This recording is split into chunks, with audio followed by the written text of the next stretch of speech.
So the unique application of this 87 conductor custom cable is that it's used for lasers within the microelectronic product equipment in industrial applications. In the design of this 87 conductor product, there are a number of different sub-assemblies that are then designed so that when the customer gets the product and puts it into their application, they can break those sub-assemblies out from the overall shield, connectorize it, then put a shrink tube over the top of it and reconnectorize it. We have a ground strap in here, and we also have a vent tube. So in this application, the vent tube that you see down the middle of the cable is actually used for heat dissipation. Since there's so much going on in this cable, so many other sub-assemblies, a lot of heat is generated, so we're trying to dissipate that heat. Other applications for vent tubes, also known as breather tubes, are used when you need to transport fluid or air, and those vent tubes actually act for sensing the pressure for the fluid and the air that you're trying to measure. Yep. Another interesting application for the vent tubes is a protector for fiber optics. Fiber optics can be run through the center of them to protect it for, in an application like this, as everything's brought together, is protection.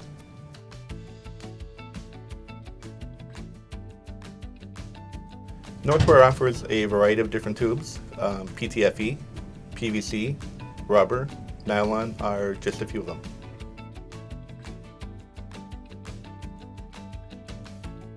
While end application is key, so the time to use a braid versus a foil, for instance, would be in a high flex life application. So where the cable is seeing continuous flexing, either tick-tock or torsional, you'd want to avoid using foil shields because they'll tend to break down over time, creating almost like a dust within the cable, which will, weaken or reduce that cable's performance for extended flex life. Frequency can also be a factor in choice of shield. Braids have a better performance against low frequency versus aluminum foil that has better performance against high frequency.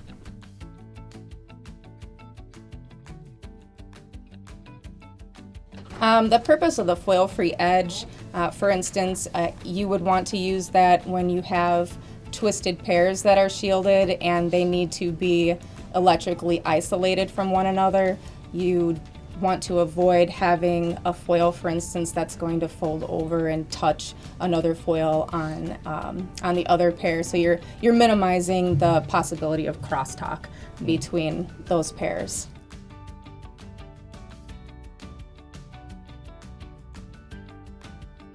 A flat braid is typically considered and used as a grounding strap. In a case such as this cable here, we have a flat braid in here. And when there are a lot of components that are creating a large amount of noise, for lack of a better term, we want a certain amount of circular mill area to be able to pull that noise to ground. And the most effective way to do that is with a flat braid. Shielding in general is used or utilized primarily, it is just that, it's a shield. It's a shield against any type of other electrical noise or interference that could come from externally, or it could come from within the cable itself. From an electrical standpoint, some of the things that we look at are impedance, capacitance, amperage.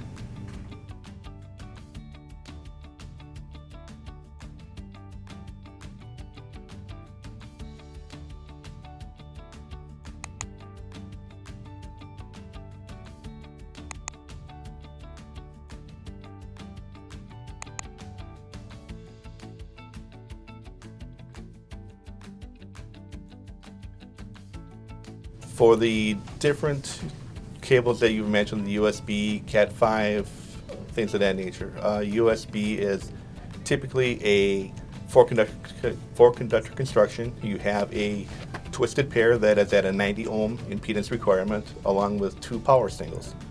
A category cable is typically a 4-twisted pair, 100 ohm impedance. It has very specific capacitance, attenuation, things of that nature as well.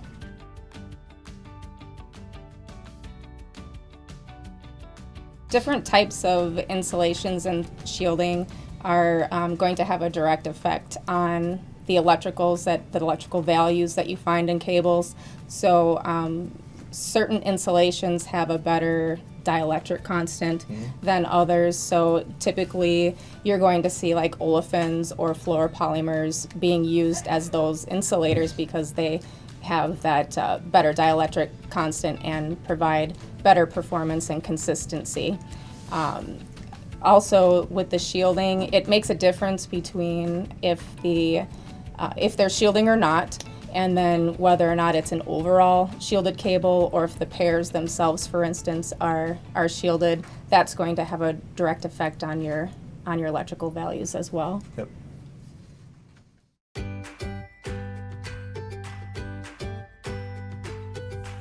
Northwire has extensive test and development capabilities, which includes test equipment such as X-ray fluorescence material analyzer, oscilloscopes and spectrometers, impedance analyzer, network analyzers, temperature extremes from 76 degrees below zero to 390 degrees Fahrenheit, horizontal and vertical flame chamber, VW1, FT1, FT2, UL1061 cable flame.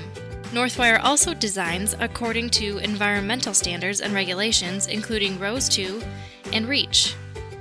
In addition, our purchasing department pays special attention to conflict minerals requirements.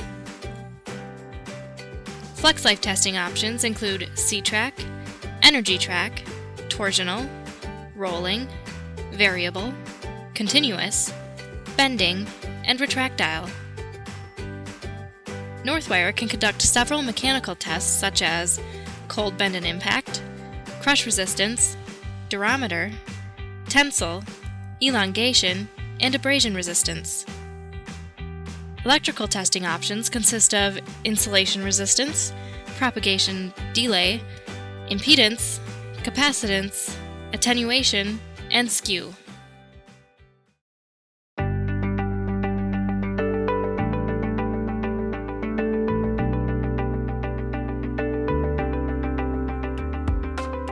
Currently, Northwire has UL approvals for 0 to 2000 volts.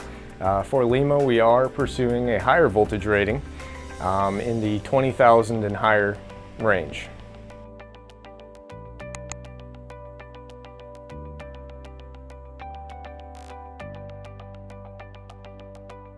Currently, Northwire has a gauge size range of 2 to 36 gauge.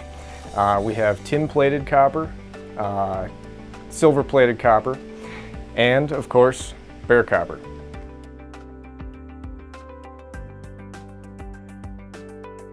Northwire has many different options for orientation of stranding. Reasons for choosing one may be price sensitive, it might be for weight reasons.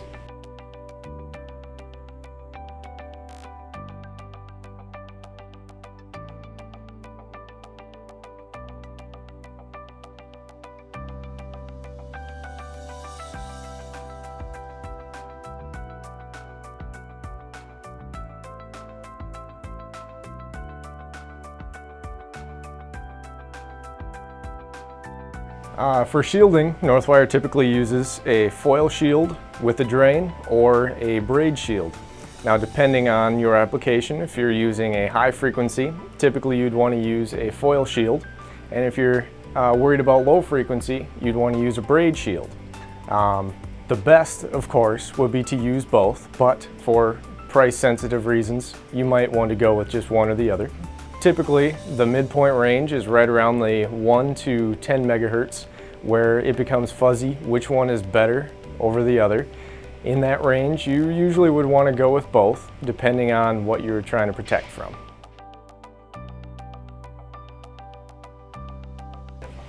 Some other challenges we encounter are attenuation, what their requirement is for length, if they have a set length that they need a signal to travel, The attenuation really plays a factor into that. That is also driven by capacitance and impedance. If there is an impedance mismatch from the cable to their system, it will reduce the amount of length that a signal can travel. Here at Northwire, on product that we ship out, we test for continuity and cross-continuity to make sure the product is conforming. We also have other tests that we can perform to accommodate customer specifications. If you'd like a specific voltage that we high pot the product at to verify it's conforming, we have a large range that we can do that for.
Hello and welcome to our roundtable discussion on quality. My name is Bridget Locke. I'm here today with Dion, Harold, and Tim, and they will go ahead and introduce themselves. I'm Dion Capuzzi. I'm the agency compliance technician here at Northwire. I've been here for 7 years. I am certified by the American Society for Quality as a quality inspector, a quality improvement associate, and a quality auditor. I'm Harold Gerning, agency compliance engineer. I'm 40 years experience at Northwire. I have 2 professional certifications, a Six Sigma Yellow Belt and an ASQ certified quality technician. Hi, my name is Tim Schultz. I have been in the manufacturing industry now for a little over 20 years. Focused on quality throughout my career and certifications in Lean Enterprise and Six Sigma. Tim, can you give an overview of the quality system structure for Northwire? Yes, Northwire, like many companies, has an ISO 9001 registration. That's a foundational element for us. But where we're a little bit different is that we have a registration for medical, ISO 13485, and aerospace, AS 9100. That really speaks from my perspective of our capabilities to do things in a little more broad sense. We have lot traceability capabilities, validation activities in relationship to installation qualification, operational qualification, and performance qualification, IQ, OQ, PQ, which medical companies would expect to see, and then configuration management in the aerospace industry as well. Tim, based on the aerospace and medical specific registrations, is Northwire limited to those markets? I would say absolutely not. We have many industrial customers. The industrial industry has really been focused in utilizing the quality system established by the automotive industry, TS 16949, and that registration for a considerable amount of time. And so things in relationship to PPAP, production part of approval process, failure mode effect analysis, control plans, advanced product quality planning are aspects of what we do every day for that customer base. So we have those capabilities as well. All right, let's talk about industry standards and best practices. How do you keep the Northwire team up to date and educated in that regard? Sure. So in relationship to the REACH and RoHS requirements, the European directives have been set out in the last 5 to 10 years. We're very fortunate to have chemical engineers with decades of experience. So our capabilities to utilize that experience has really been very helpful in relationship to meeting those European requirements. In relationship to UL and SCSA requirements, we have very fortunate to have people like Harold on staff with decades of experience as well, and we have mentoring programs, so it really extends to not just the individuals that have been dealing with those organizations and those relationships for a long period of time, but helping to mentor another generation to do the same. In relationship to our quality systems and our quality departments, we have a number of individuals who have went through programs through ASQ. And that has allowed us to go through certifications for inspectors, technicians, quality auditors, and quality managers. So that sort of connection to that organization has been very helpful in making sure that we're continuing to grow our employees. All right, Harold, speaking of UL and CSA, can you talk a little bit about the advantages we can offer our customers due to decades of collaboration with both UL and CSA? Yes, in particular with UL, we have been rated as one of their top 25 clients. And as a result of that, we have an executive account manager that can fast path us to a variety of follow-up questions, new work, innovations, those types of things. So that has been earned. Harold, top 25 is a great achievement. Let's shift our focus to CSA. Can you talk a little bit about our advantages that we could offer our customer relative to our collaboration experience working with CSA registrations? Yeah, CSA has granted Northwire an SMTC program, which is a supervised manufacturer's testing certification program. And it's all based on history as well, record keeping, that type of thing.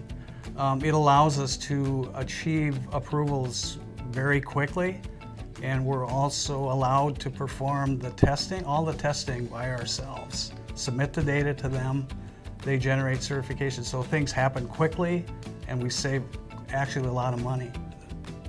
Dion, Northwire has dozens of test and development capabilities. Can you describe some of those for us?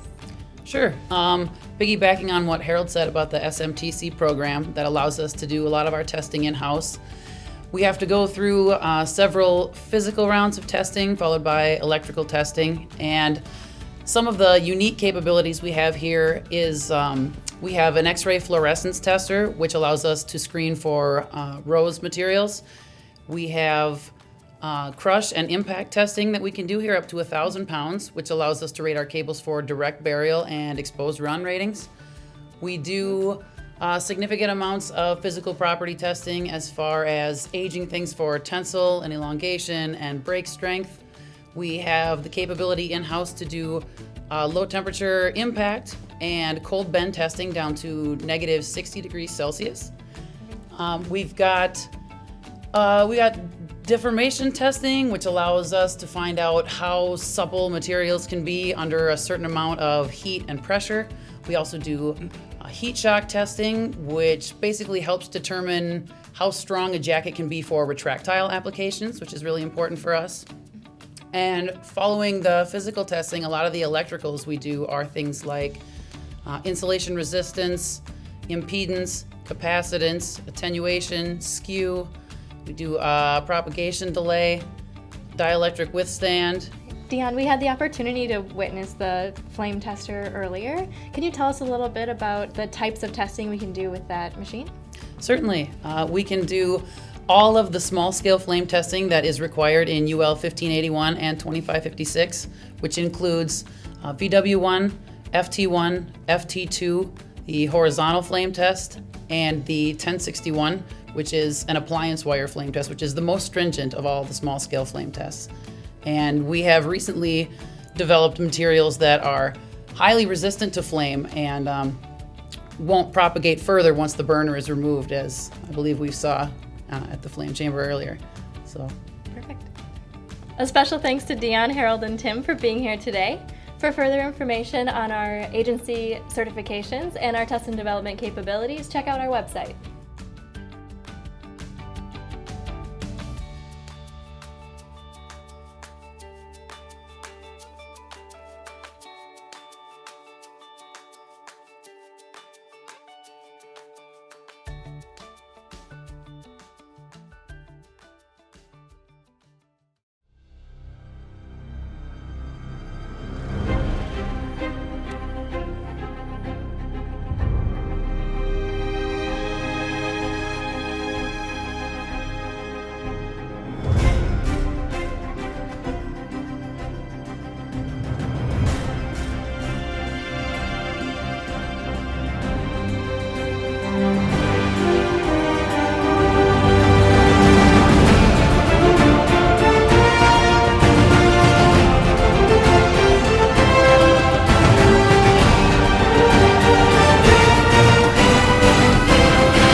ready to go?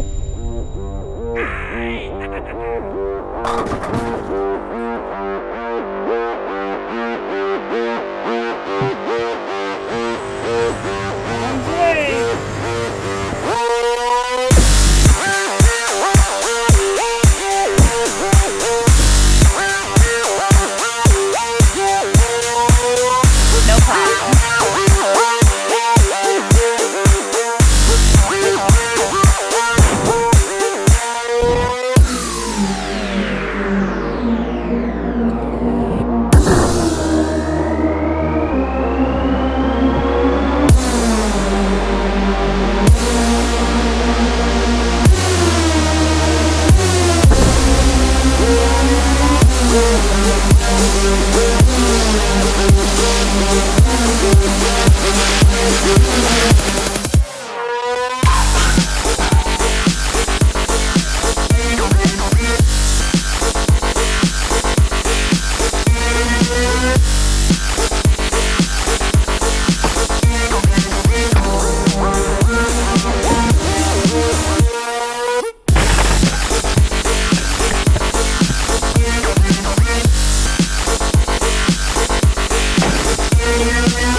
No damage to the cable anywhere.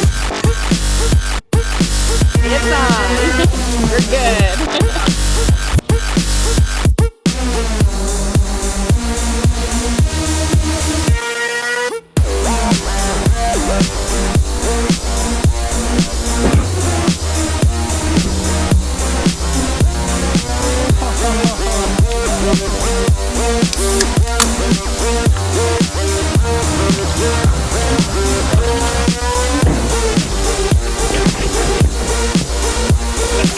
Hey, our cable, the light's still on!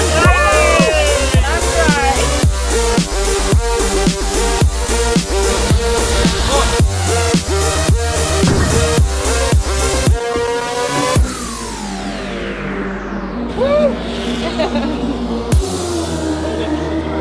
We're good. Yeah.